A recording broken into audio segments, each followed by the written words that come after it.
যে দুইটি পাপ করলে আল্লাহ তাআলা কখনো ক্ষমা করেন নাই, আমরা সে দুইটি পাপ সম্পর্কে এখন জেনে নেব। তো সুপ্রিয় দর্শক শ্রোতা, পায়ে হাত রেখে বলি, এই দুইটি ভয়ানক পাপ থেকে অবশ্যই আপনাকে আমাকে বেঁচে থাকতে হবে। আর বেঁচে থাকতে হলে অবশ্যই দুইটি পাপ সম্পর্কে আপনাকে আমাকে জানতে হবে। তো সুপ্রিয় দর্শক শ্রোতা, প্রথমেই বলে নিচ্ছি, একটি পাপ হলো অত্যন্ত ভয়ানক, যে পাপটি হলো বান্দার হক, অর্থাৎ অপর ভাইয়ের হক নষ্ট করা। একদিন আল্লাহ রসুল সাল্লাল্লাহু আলাইহি সাল্লামের সামনে একজন সাহাবীর লাশ আনা হয়।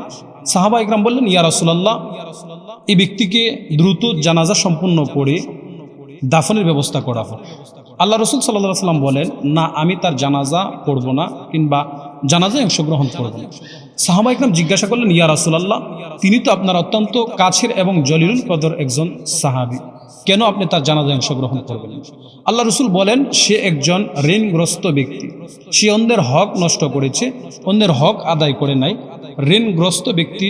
অতএব সে যতক্ষণ তার অপর ভাইয়ের হক আদায় না করবে, ততক্ষণ তাহার জানাজা আমি নবী পড়লেও কোনো কাজে আসবে না। অতএব সে ভাইয়ের হক আগে থেকে আদায় করতে হবে। তো সুপ্রিয় দর্শক শ্রোতা, প্রথমেই যে বিষয়টি বললাম, যে পাপটির কথা বললাম, এটাতে আমরা অধিকাংশ মানুষই জড়িত। আপন ভাই বোনের হক নষ্ট করতেছি, ছোট ভাই বড় ভাইয়ের হক নষ্ট করতেছি, বড় ভাই ছোট ভাইয়ের হক নষ্ট করতেছি। একে অপরের হক নষ্ট করার জন্য একবারেই আমরা পাগল পাড়া হয়ে লেগে আছি।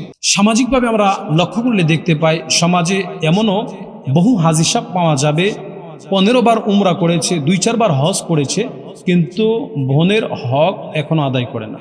সুপ্রিয় দর্শক শ্রোতা, ওয়াল্লাহি আল্লাহর কসম করে বলি, যে ব্যক্তি বোনের হক আদায় না করে 15 বার নয় 30 বারও যদি মক্কা মদিনা জিয়ারত করে, চুল পরিমাণ কোনো কাজে আসবে না।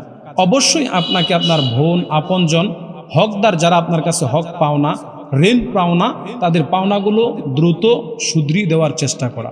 যদি কারো ঋণ গলায় নিয়ে আপনার মৃত্যুবরণ হয়, নিঃসন্দেহে আপনি জাহান্নামী হবেন, কারণ বান্দার হক আদায় না করার কারণে। এটি ছিল 1 নম্বর পাপ। 2 নম্বর পাপ বলা হয় শিরিক। আল্লাহ রসুল সাল্লাল্লাহু আলাইহি ওয়াসাল্লাম বলেন, শিরিক এতটাই জঘন্য, যেমন 1 বালতি দুধকে নষ্ট করার জন্য 1 বালতি চানার প্রয়োজন হয় না, 1 ফুটা চানা হলেই যথেষ্ট।